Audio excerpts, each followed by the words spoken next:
Pucks with Haggs is brought to you by Prize Picks and the Game Time app. Welcome to the Pucks with Haggs podcast, a proud member of the CLNS Network. This show is brought to you by Game Time, the best ticket app to get all of your seats for sports, concerts, comedy, theater, etc. Download today and use the code CLNS to get $20 off your first purchase. What time is it? It's game time. Game time. That's right. Evan knows what time it is. It's always game time here at the Pucks with Haggs podcast. Welcome into the podcast, the 184th episode of the Pucks with Haggs podcast. I have with me today the New England Hockey Journal's Evan Marinovsky and Mark Divver tag teaming on the Boston Bruins and all things hockey right now. Before we get into it, let's thank our sponsors real quick. Again, the Game Time app for all your ticket needs. Download the Game Time app, create an account, and use the code CLNS for $20 off your first purchase. Terms do apply, but again, create an account and redeem the code CLNS for $20 off. Download Game Time today. Last-minute tickets, lowest price guaranteed.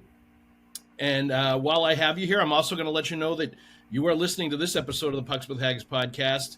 We ask you to subscribe to the podcast, like, and leave a review. And for those watching the show on CLNS, enjoying all this hockey talk, go ahead and hit that like button and subscribe to the Bruins Rinkside YouTube. Yes. And Mark is very excited about the Bruins Rinkside YouTube channel. I can tell by adjusting his camera. Yes. Where you can find our show and a lot of other Bruins content with fellow Bruins talkers like Conor Ryan and our guy Evan Marinovsky right there. And please make sure to turn on your notifications so you know the instant a new Pucks with Haggs podcast video drops on the interwebs. And last but not least, let's thank Prize Picks. You all know about Prize Picks. We all know about Prize Picks. Download the Prize Picks app today and use the code CLNS and get $50 instantly when you play $5. That's code CLNS on Prize Picks to get $50 instantly when you play $5. You don't even need to win to receive the $50 bonus. It's guaranteed. Prize Picks, run your game. All right. I have a pretty blank slate here as for what we're going to talk about because I just want to give the floor to Evan and Mark and let them talk about whatever they feel like impressions they got from that end of season press conference. I will reserve my thoughts and judgments until the end. I will say, some people were saying bizarre. Some people were saying it was disastrous and really crushing them for it. Like, I don't think it was that bad, but I do think it was indicative of a team that's in a bad place right now and needs to get out of it. And a lot of tough questions. I think there was a lot of defensiveness and sensitivity to those tough questions. It was funny watching. I'm sure it wasn't funny for Cam or for Kevin Paul DuPont, but it was interesting and funny to watch Cam basically beckon Dupes over after the press conference was over. And I think he was reading him the riot act over on the side of the stage after it was over for him calling into question the Bruins drafting and development over the years. It was almost like he was getting called into the principal's office. And it's, I think, indicative of just the way things are going right now. Mark, your thoughts on that end of season presser with the Bruins brass? Well, I should start by saying that I was at the Providence morning skate for the first half of that press conference. So yep. I only saw the second half, but yep. I certainly was able to gauge the reaction from the fans and on Twitter. And, I mean, I'm not going to sit here and defend the Bruins too much, but short of answering every question with, hey, we screwed up, we're going to try and do better. Right. I don't know what were their explanations. What did people expect them to say to some of those questions? Right. I don't know. I think it's the fans seem to want somebody in the Bruins hierarchy to set himself on fire in front of the camera, right. And then there'll finally be some accountability or whatever. But hey, it's not going to happen. Divs fans would be like, Sweeney, he only lit his arms on fire. It didn't reach his legs. Right. Yeah. And I mean, hey, these guys, they had a bad year. They made some bad calls. There's no question about it. Yep. Nobody in the Bruins management is saying, putting a positive spin on this. I don't think. Maybe I missed something, but I think they're owning up to what was a bad year. And yeah, some of the explanations were, defensive. I don't think Charlie Jacobs is ever good on in situations like that. He's just not. That's not That's not who he is. But man, the fans, I don't know what is it going to take to to get the fans down off the ledge. Is this going to go on all summer? I think the answer is yes, it is. Yeah, and to your point, like, they have a point to a degree, right? They have a point to a degree about they've traded when they're talking about drafting and developing, they've traded a lot of their first round picks. They've traded a lot of their picks in general because they were going for it every single year. And at some point the bill becomes due on that. You know, your farm system, your development system dries up because you're not getting the high end picks and you're not getting the top prospects. And then if you miss on a few along the way, it really starts to impact your ability to supplement and then to replace players when they get too expensive in this, salary cap system that the NHL have. It really is important to have a functional and a productive draft and development system to replace some of those players that price themselves out when they get to a certain point in their career, especially if you're a good team and you've got a lot of players that are making pretty good money and you're tight against the cap. But I've talked about this a lot. They've also made some bad first-round picks. Like, they've got to be able to admit that and own that more than I think they do, and I think they're very sensitive about that. Cam is right, and I agree with him when he says that a lot of it comes back to 2015 and the tone that was first set right then, and them kind of botching that first round. And I think from that point on, everybody's looked at them in a certain light, and it's going to be really hard to change that perception unless they started hitting on all kinds of picks. But, and I mentioned this in my Sunday notes last weekend on Boston Sports Journal, Johnny Beecher was a first-round pick, right? I think we can all agree that he is not going to end up living up to whatever they thought he was going to be as a first-round pick. Like, he's been in the NHL, he's played some games, he's been a fourth-line guy that, looks the part because he's got the speed, because he's got the size. Like, when he's on the ice and he's doing drills, he looks like an NHL player. He skates like an NHL player. But there's not enough there when the games are actually played. And it's been like that throughout his entire career. He's never been a productive player offensively at any point, really, in his career, his long hockey career. But when you look at the players taken right after him, in the top of the second round, and this is like within 5 picks of him. It was 3 in a row. It was Shane Pinto, it was Arthur Kaliev, and I forget who the other guy was. There was another guy who's been very productive at the NHL level, and this is the kind of players that you're looking at when you're picking Johnny Beecher. Bobby Brink. Yes, Bobby Brink. Thank you. And these are the kind of players when you're looking at when you're making that pick, right? These are the names that are being discussed. It's the same, when you look at some other selections that they've had, even the Dean Latorno now, and not picking Hudson and going with Latorno. Like, there's certain things that they're doing in the draft that I feel, Mark and Evan, like whatever they're doing, they need to change their mentality a little bit about what they're thinking about these picks and how they're making these picks. And there needs to be some reckoning and some recognition of that wasn't there. They were very defensive about it without admitting that even when we do make first-round picks, it turns into Johnny Beecher and Urho Vakanainen and guys that just are borderline NHLers if they're there at all. And you can say you win some, you lose some, you miss some, you hit some, but they're missing in pretty much all the first-round picks that they're making rather than hitting them, or missing on a lot of them. And that's an issue. Even if it's late first round and it's not going to be a star player, you need to at least get productive NHL players with those picks, and they're really not even getting those, and it's bearing out with the fruit that we see on the roster. Yeah, I mean, I was going to say, like, you even look at sort of their history since 2015, and you look at even the later round picks, and, obviously you can't count on every third or fourth or fifth or sixth or seventh round pick to hit. That's impossible, and that's insane to think. But along the way, you do need a guy here or there to hit. And they've had a couple, Lauko has been an NHL player, and, but you haven't seen that.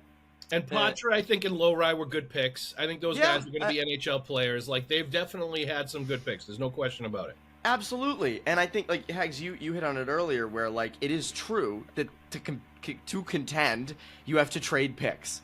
And to contend, you're not going to be picking high in the first round. So, like, you can't expect a game breaker, but you do need talent to supplement the talent on the roster. And there hasn't been a ton of that. And you have the other end of it too, which fans see loud and clear, is that when they make a lot of these first-round picks, you mentioned it with Beecher, you can do it with Vakanainen, and obviously you can do it with 2015, which I think we're all sick of talking about, but you can do it with a lot of these first rounds. The guys picked after were more effective than the guys they picked. Yes. And the average fan, is not watching their film. The average fan is not sitting there on draft night going, oh man, Shane Pinto, I'm a huge Shane Pinto fan. But 3, 4, 5 years later, they can look at, and I'm saying they're right for this, you can look at draft history and go, hey, that guy's got 90 points in 100 games, and my guy's, way under that. Right. And so I think that's where, and from the Bruins' perspective in owning it, I think they were right at the start to own their mistakes. You should. How to win friends and influence people. Admit you made the mistake so others don't have to do it for you. But the media, rightfully so, is going to point those out too. You can't continue to get defensive. Even if parts are true, you still have to say, yep, you're right. We've screwed up. We need to be better. We're going to have a 4th or 5th overall pick this year. We're going to have 2 seconds. We're going to have 2 firsts next year. And again, it's picking nits because no matter what Sweeney and Neely did on Wednesday, it would have been criticized. Right. Fans would have hated it. Right. So there's that end of it. But I do think, getting defensive about those things in that moment after this season just isn't a great look. No, it isn't. I was looking at the 2021. Boston didn't have a pick in the second round in 2021. Yep. You look at 2 of the guys who got picked in the second round, Matthew Nyes and Logan Stankoven. Yep. Boston didn't have an opportunity to not pick those guys because they didn't have a pick. But you got to hit on guys like that. Yeah. If you're going to be, build a good team top to bottom. And, Toronto obviously hit the jackpot with Nyes, and Stankoven, it looks like he's going to be a real good player for a long time too. And because Boston traded their picks, they didn't even have the opportunity to take guys like that. So now they have some picks, and man, they got to hit on them. They do. And that's the overriding feeling is that, if you don't want people in the media, and I'm sure this gets under Cam and Don's skin, no question about it. If you don't want people in the media that didn't show up all year to practices or games, then parachuting in for your end of season press conference and getting in your face and asking these, ridiculous, look at me questions, the way to stop that is you have to win, and you have to build it back up, and you have to quiet build back better. Build back better, as Cam said. That's right. That's the way to stop that. And I'm sure that annoyed them to no end. It'd be look at somebody asking a question and be like, have I even seen you all year at anything Bruins related? And now you're coming in and questioning how we do things. What the hell? I get that. But they need, if they're not going to react well to those kind of press conferences and they're going to be a little sensitive about it, they need to avoid them by being better and being good and making all these decisions this year that are going to push them back into that category. But it's true, Mark, what you're saying. The Bruins, in a lot of ways, set themselves up for, decade plus of being a great team by hitting on a bunch of those guys. David Krejci, Brad Marchand, Milan Lucic. None of those guys were first-round picks. They were able to build it up by hitting on the middle to, late-round picks and making great selections. And I don't feel like the scouting staffs that they've had in place have been able to do that consistently since they've been together. And that's really the point. And I get that they've had to trade.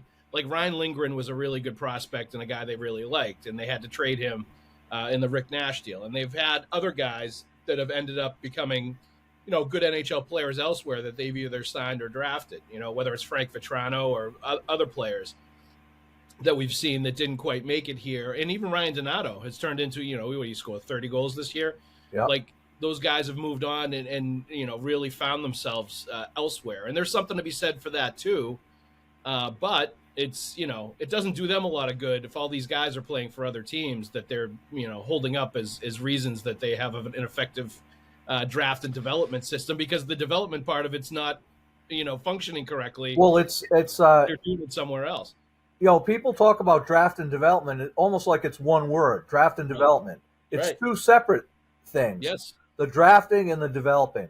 if you draft poorly, then no matter how good your development is, yes, you can't make marginal players into good players. You can't. So it's two separate things. And the other, you got to get the drafting right in order for the development to really pay off. Yep. And I when Neely says the thing about we're in it every year and we're picking low in the first and we're trading first round picks. That's all true, and this might be unfair to them. But the whole reason that they didn't have to go through an entire full rebuild at the end of the 2010s was because they got David Pastrnak at 25 in 2014.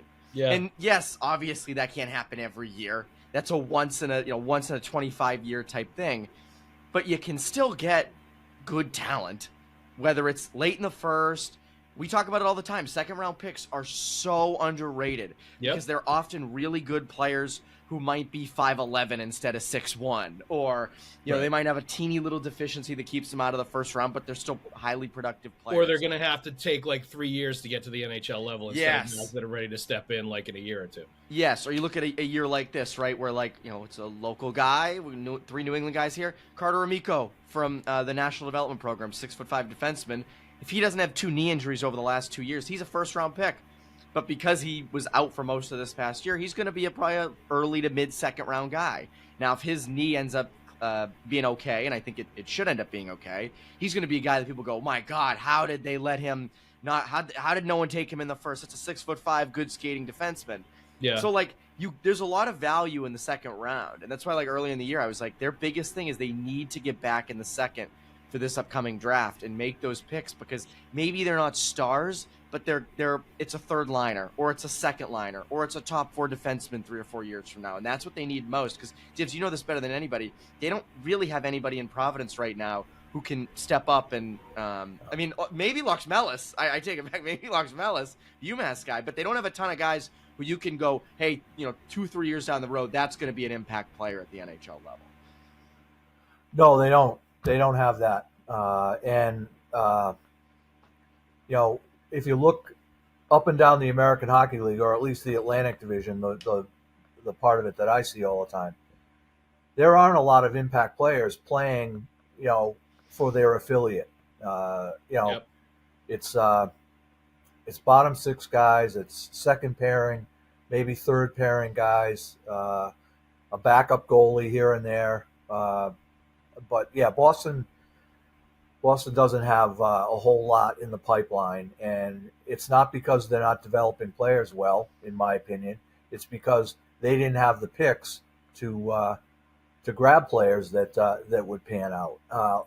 In the case of Loxmelis, not to get ahead of his his arc here, but I believe he was in the same draft as Freddie Brunet, and is it Riley Duran? Duran was 2020, so you're right. Loxmelis was with Brunet. It was Patra, Spicer, Loxmelis, Brunet. Patra, Spicer, Loxmelis.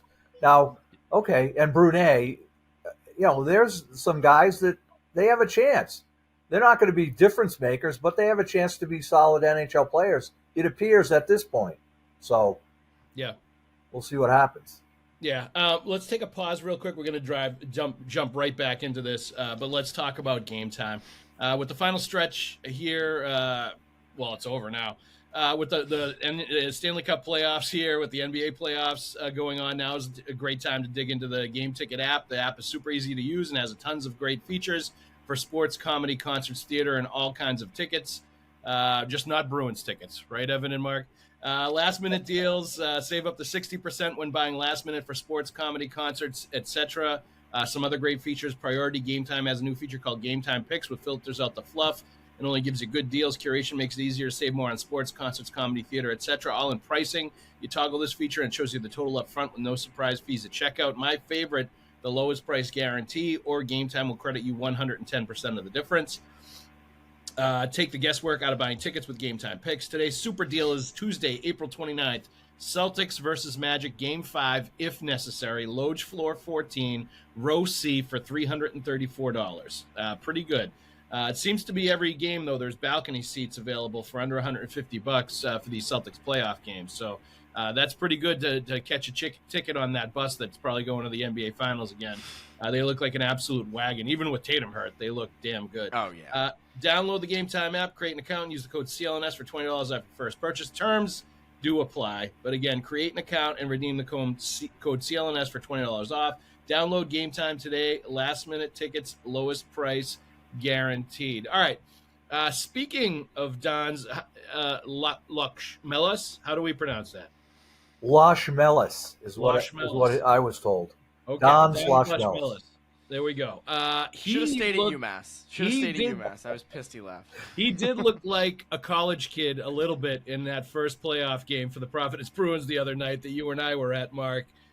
He looked a little nervous, didn't look like quite what I was expecting given what he'd done in the games leading up to that. Interesting game, though. We'll go over that a little bit with Providence and what's going on down there. They dominated from the beginning of the second period on, outshot Springfield 40-15. Still lost 2-1. Oliver Wahlstrom had the only goal. I thought Matt Poitras looked really good. He had a bunch of shots on net, but created a lot of offensive opportunities. Just looks really good and dominant at that level when he has the puck and he's in the offensive zone. And he was skating with other players that I think had good chemistry with him and worked well with him. The one thing that killed them, I thought, was their defensemen in the first period. They were throwing pucks in the middle of the ice, and it turned into 2 goals in the back of their net. And once they sort of snapped out of that, and Trent Winfield, who's stepping in for Ryan Muginel right now, was talking about nerves after the game. So they look like the better team than Springfield. I still, it looks like they could win the next 2 games and win that playoff series, three-game series. But what's your take on what's going on in Providence? What you're hoping to see, or what you think you're going to see out of the playoffs? And it was interesting, Don Sweeney during that press conference talking about this Providence playoff run, and sort of referencing how players that want to be at the NHL level, these guys that are down there right now, this is when they should be showing it with a long playoff run and show what they can do down there if they want to get a head start on winning a job next season that should be available. Well, starting Loshmelis, let me get this off my chest right away. I think I said to somebody before the game that in the games he played down the stretch for Providence, a number of those games were against teams that were out of the playoff hunt by Christmas. So he did not face much body contact at all in those games. That makes sense. Pretty much no hitters. Yep. And, that's going to change in the playoffs. I wouldn't say that Springfield, that he had a target on his back the other night, but there was more body contact. There was more physicality, more urgency by the opponent. And, he looked like a college kid, so that's to be understood. Yep. But, and there's also the kind of player he is. He's not a dynamic offensive force. He's not a guy who's blowing into the zone with a lightning fast entry and then dishing it to somebody. He's a very cerebral player who's in the right place at the right time a lot of times because he has good hockey sense. And looks like a pretty good shooter too, from what I've seen. Oh, he can shoot it for sure. Yeah. But as for the rest of it, being around the team pretty much on a daily basis, I sense some urgency coming from up top that hasn't been in evidence in recent years. Providence makes the playoffs every year. Then that's the expectation, and they pretty much always deliver on it. But the urgency from up top, from Don Sweeney on down, that this is important. Boston's in the playoffs, and the management is not paying attention to what's going on in Providence because they got bigger issues. But it's all hands on deck now. They got, Zdeno Chara was down here the other day. John McClain's been here. Everybody was here on Wednesday. Yep. Goalie Bob, Yep. Just a full enough to fill one of the suites up top. Yes. Yeah. So I mean, they're watching this closely and trying to, see where the puzzle pieces might fit. So There's a lot of urgency around that. Do I think they can? I absolutely think they can come back and win the series. But unfortunately, the way it's set up, it's a best of 3. Yeah. And 2 years ago, maybe 3 years ago, they were the better team playing Bridgeport in the best of 3. They dominated the first game and lost in overtime. The second game on the road, bad bounce in overtime. They lose again, season over. Yep. You know, and they're facing that situation tonight.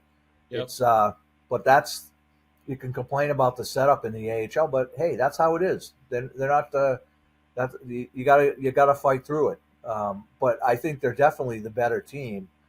You know, fan opinions seem to be that, oh, they're loaded. They're loaded. They should be winning the Calder Cup, Providence. The fact is, they were 9th in the league, okay? They were 3rd in their division. This is a good team, but it's not a powerhouse. You know, it's not. There isn't a powerhouse in the league this year, I don't think. If there is one, it's probably Laval, the Canadiens' farm team, which is loaded with, you know, they haven't won the Cup in 30 years. They've had high picks left and right. So their system is loaded. But Providence, they're capable of winning this series. You know, if they can pull one out tonight, but it's not going to be easy by any stretch. But it'll be good experience for the kids. Definitely, and the longer they can go on a run, the better the experience is going to be. And I think it would be beneficial for all those guys to, you know, win a few rounds and still be playing a few weeks from now, if for no other reason than for their own benefit. Having all the Bruins brass there watching them, and if they can really like show something, they could elevate their profile quite a bit.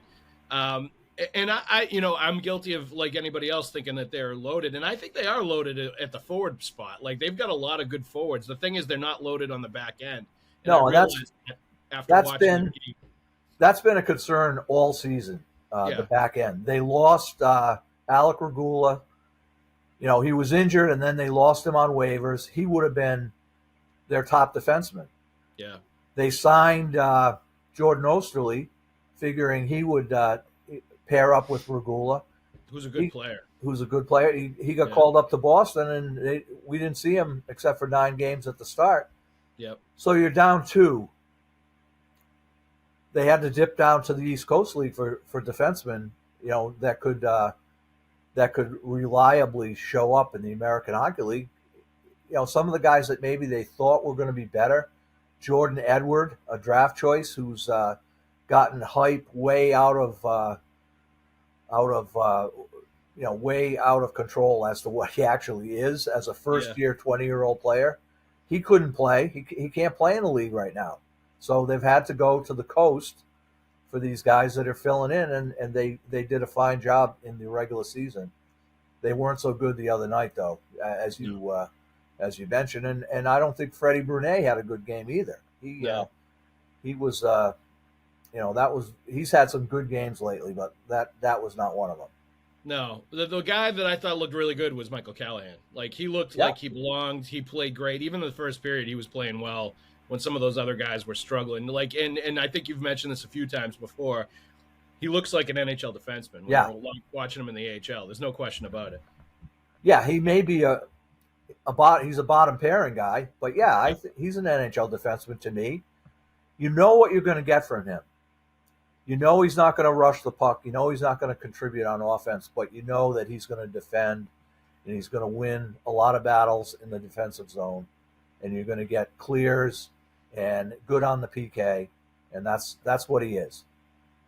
Anything, Evan, that you're or anybody that you're curious about with this Providence Bruins team and this roster that as they go through these playoffs? I will go a little higher. I know he's not coaching right now, but I'm curious, like, Divs, you're down there all the time, and obviously there's a head coaching search up in Boston. Is Ryan Muginel, could you see Ryan Muginel as a candidate? I mean, obviously I think they're going to go outside the organization and you know, get fresh eyes. At least that's what I think, but like, I mean, they did it with Cassidy, and I know like Muge has had a lot of success down there. Do you think Muginel could be a guy that they at least look at? I think they definitely will look at him. Definitely. And And if he doesn't get the head coaching job, I could see him on the staff as an assistant. Yeah. You know, Woj is going through a difficult situation personally right now, and you know, it's really unfortunate that this is going on. But I have a huge amount of respect for him. I think he's an NHL coach. You know, if not a head coach, then an assistant coach all day long. And, you know, I think the Bruins would be foolish not to give him a look. Yeah. No, I've been impressed with him every time I've talked to him, every time I've had an interaction with him, that he's intelligent. He's got strong opinions about all these players and what he's watching. And it's accurate too. Like he knows what he sees, and he knows what it takes to get to that level. And he's also done a really good job, I think, with a lot of players, developing them and getting them ready to play, and also handling the guys that have kind of been bouncing back and forth between the two levels, which we've had a few of those guys, you know, in the last few years. And like I even liked, you know, some of the tough love that he's given Fabian Lysell over the last couple of years, like letting him know that at certain points, like he wasn't meeting the expectations of what the Bruins wanted him to be or what they were expecting out of him. And it's, you know, all of those kind of things that I think end up, you know, you need those in your toolbox if you're going to be an NHL coach. Well, and I think Fabian, you know, got those NHL games in at the end of the year. You know, you can, you know, I think there's a difference of opinion on how effective he was in a lot of the games, but, you know, as a rookie getting his feet wet, that's to be expected. But, yep. You know, I got to say about not just Fabian, but some of the other guys that got a taste there at the end of the year. You know, a lot of times at this point in the year, or as the regular season winds down, there's a fair number of sour guys in any AHL locker room that, geez, they buried me again. I didn't even get a taste. I didn't get a sniff. Well, this year, a lot of guys got a chance at the end. Maybe it was only a couple of games, but, you know, they can see a light at the end of the tunnel.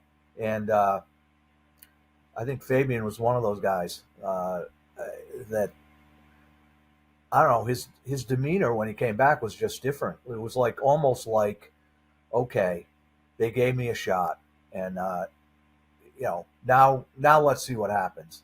And I think some of the other kids too that you know, Farinacci, Duran, Brunet, you know, they got a taste. It was a small taste, but they can see now that, okay, I've been there, I played games, and I can play up there, and you know, now it's what do I do to win a job permanently?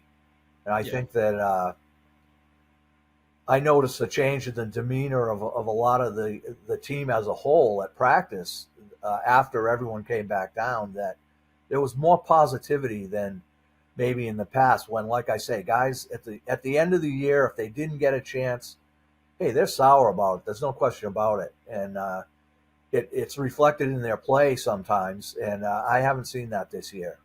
So that's great. That's good. That is very good.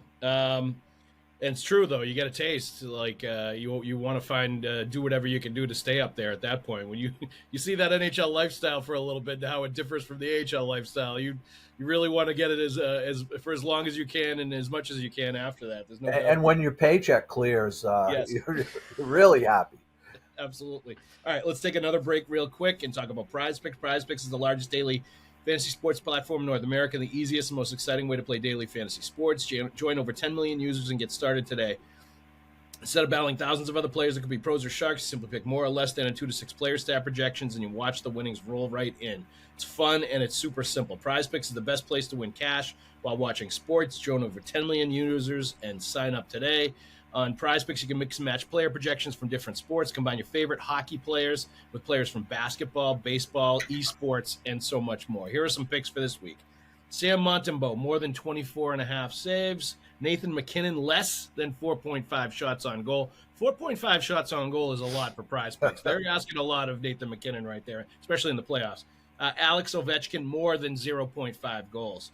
You can now win up to 1,000 times your money on Prize Picks. They also offer Venmo, MasterCard, and Apple Pay for quick and easy deposits into your account. Download the Prize Picks app today and use the code CLNS and get $50 instantly when you play $5. That's code CLNS on Prize Picks to get $50 instantly when you play $5. You don't even need to win to receive the $50 bonus. It's guaranteed. Prize Picks, run your game. All right. Getting back into the Sweeney, Neely, Charlie Jacobs press conference.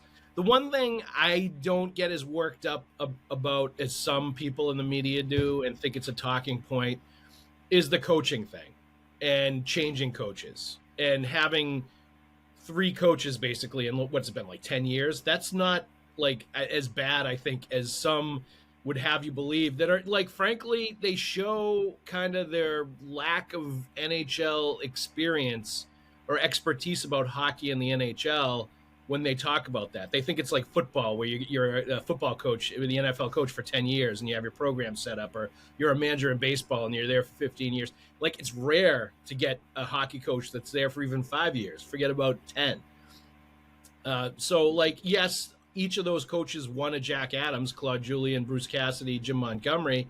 But there's also, and correctly it was said during that press conference, there's a shelf life to all these coaches. Like, the one coach that I would take issue with, and when they made the change, and I will continue to take issue with it, was the Bruce Cassidy one. I still feel like that one. I think it was the players and influential players that end up sort of pushing for that and making that decision and calling that code red. But in hindsight, I don't think it was the right call. I think that was when, management maybe had to stand up and say, no, this is your coach. And if he's too tough on you guys and he's too tough on some of the other guys, you got to deal with it and find a way to work with him. I just don't think his shelf life was over at that point. But it's funny, even Bruce Cassidy, in admission afterwards, will say that, maybe getting so close to the Stanley Cup caused him to, be a little over the top with his, motivational stuff and how hard he was on the players sometimes because he wanted to get that cup because he got so close in 2019, and it was really kind of an obsession for him. So there's 2 sides to it, obviously. But Evan, the coaching thing and being, Sweeney getting asked about it and then him kind of scoffing and being like, I don't know if anybody's going to, decline an interview with one of the most prestigious franchises in the NHL for their head coaching vacancy. That hasn't happened yet. And he was really kind of condescending with the answer. And I get why, because there's no shortage of people that would want to coach the Boston Bruins, an original 6 team. And I don't think that's ever going to change. But your thoughts just on that reaction to all the coaching stuff and that line of questioning and the whole sort of subject. Yeah, the whole he's fired 3 head coaches or whatnot. I agree with actually what Charlie Jacobs said, where he said, coaches have a shorter shelf life. That's true. That's factually accurate. Might not sound great. People might not like hearing it, but it is true. I agree with you also that Bruce Cassidy, I would have liked to have seen Butch coach longer, and I think he, certainly earned it.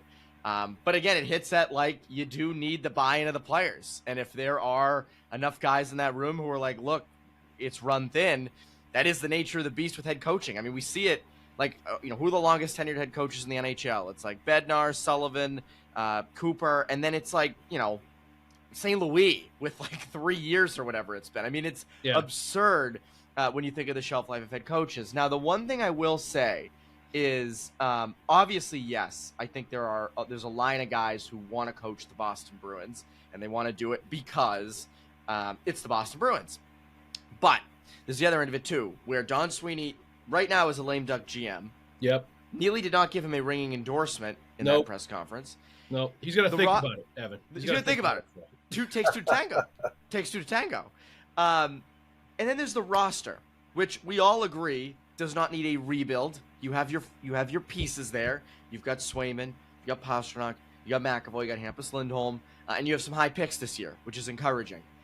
But, given how they're going to do over these next 2 to 3 years before those picks they make this year and next really get into the NHL, is that coach who they hire this year going to be given a shot to coach those picks 2 to 3 years down the road?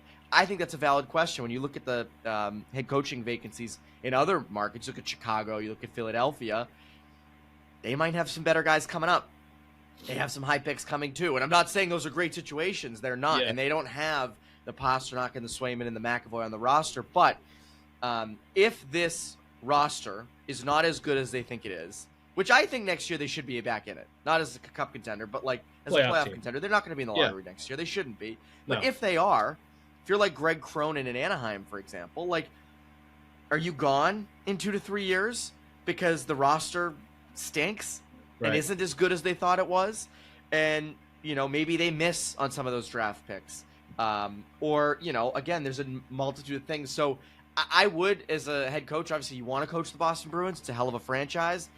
And I don't think there's any stable head coaching job in the NHL that you can be like, oh, that's a job you're going to have for 10 years. I mean, that just doesn't exist. Yep. But I understand the hesitancy someone might have. And by the way, if Sweeney's gone after next year, which is entirely possible, that new head coach is playing for a new GM who didn't hire him. Right. So there's that end of it too. So I understand the side of like, I don't think this is as desirable a job as maybe, it's because it's the Bruins. There's a lot of intrinsic things there that might, not turn people away, but make people think twice about this. Well, hence some of the defensiveness in the answer, I think, from Don Sweeney, because I think there is, some understanding there that, they may not draw the absolute top candidates like the David Carls of the world.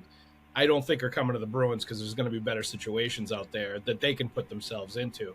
But Mark, your just thoughts on the reaction during the press conference, the line of questioning, and what Evan's saying, which I think is correct, that like anybody entering this situation now is probably more of, somebody that's going to be able to shepherd this team along and potentially coach them if it turns into a playoff team, but also be able to be sort of a caretaker if it turns into like a 2-year job where they need to build back into the play, build back better. Well, caretaker, I think that's a good, maybe that's what they need at this point is a caretaker who can kind of get them on track, in comparison to this year and get them going in the right direction, make the playoffs or at least contend. But for a guy coming from the outside, it'll be a perilous, job to take, I guess. But what coaching job isn't? Right. Peter Laviolette, didn't they win the President's Trophy last year or the year before? Yeah. Well, and he's out. John Tortorella made, they didn't make the playoffs. The team stunk, but excuse me, they made a lot of positive strides, and those some of those young players came along. Would a guy like, I don't know if you want to get into names here, but would a guy like David Quinn be the caretaker type? A guy who can come in and he was considered the last time. Like he was definitely one of the names when Monty got hired. He was one of the popular names too. It came out that he was the favorite at one point. Yep.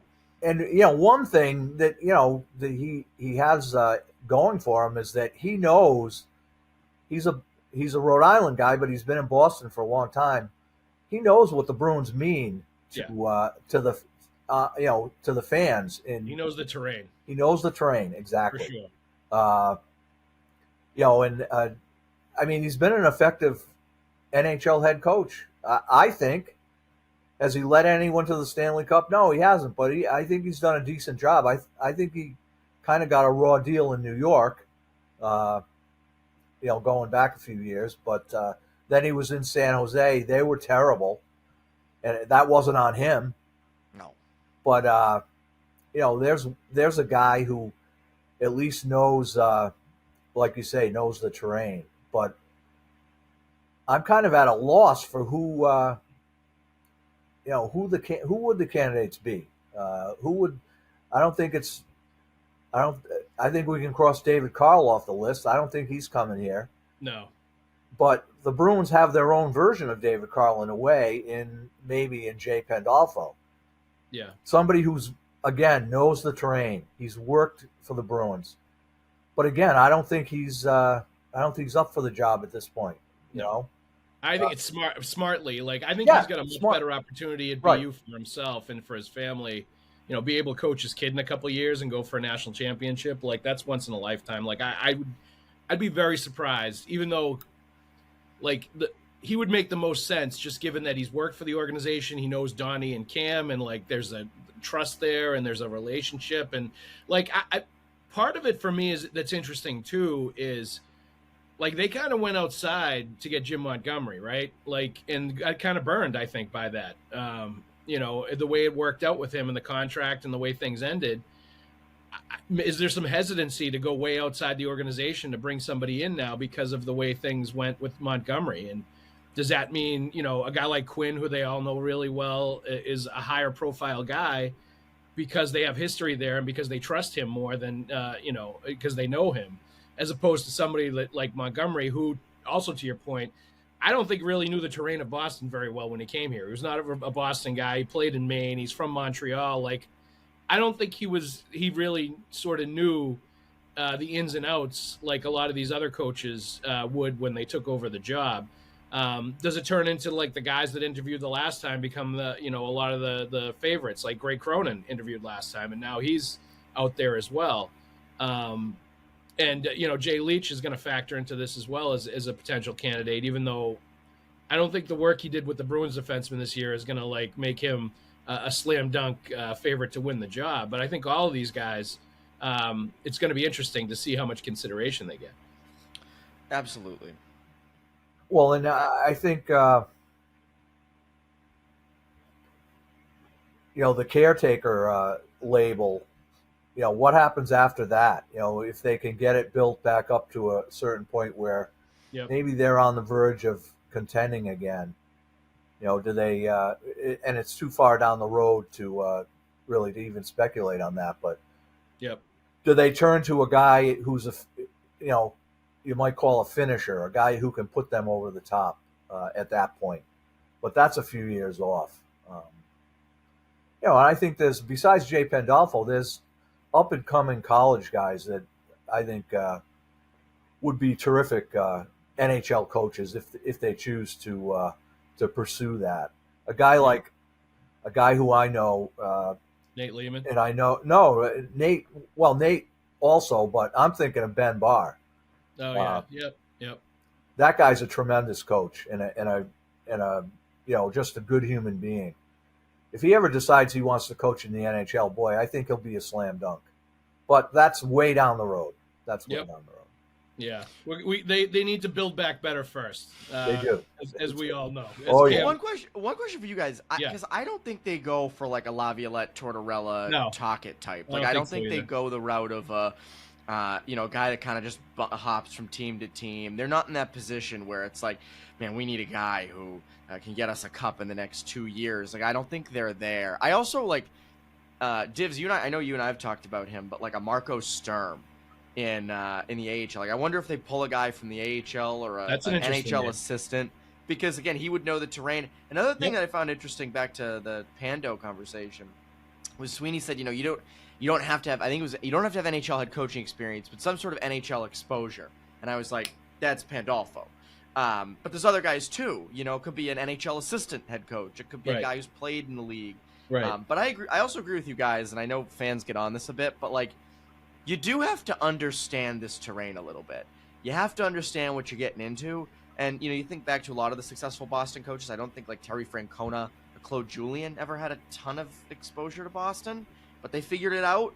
We look at a lot of other coaches that work here, and it's a lot of guys who played here or spent some time here and understand what it means to be a Bruin. And it sounds really cliche and stupid, but it does matter. Like you do, like Bruce Cassidy had that, and Claude ended up having that. And you're right, Montgomery really never did.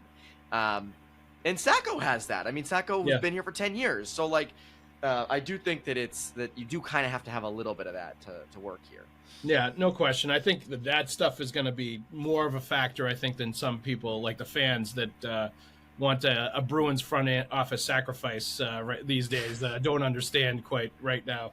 All right, Evan and Mark, thank you very much for joining us. Let's thank our sponsors again real quick. Yeah, Game Time. Download the Game Time app, create an account. Use the code CLNS for $20 off your first purchase. Terms do apply, but again, create an account at the Game Time app and redeem a code CLNS for $20 off. Download Game Time today. Last-minute tickets, lowest price guaranteed. For those of you listening to this podcast, the Pucks with Haggs podcast, we ask that you subscribe to the podcast, like, and leave a review. And make sure it's a good review, too. Talk about how much you want me to shut up and how much more you want to hear from guests like Evan and Mark. Please do that. And for those watching the show on CLNS and enjoying all this hockey talk, go ahead and hit that like button and subscribe to the Bruins Rinkside YouTube channel, where you can find our show and a lot of other great Bruins content with fellow Bruins stalkers like Conor Ryan and Evan Marinovsky. Also, please make sure to turn on your notifications so you know the instant a new Pucks with Haggs podcast video drops on the interwebs. Also, Game Time, or Prize Picks, Download the Prize Picks app today and use the code CLNS and get $50 instantly when you play $5. That's code CLNS on Prize Picks. You get $50 instantly when you play $5. You don't even need to win to receive the $50 bonus. It's guaranteed. Prize Picks, run your game. Evan and Mark, thanks for joining us. Thanks for having me.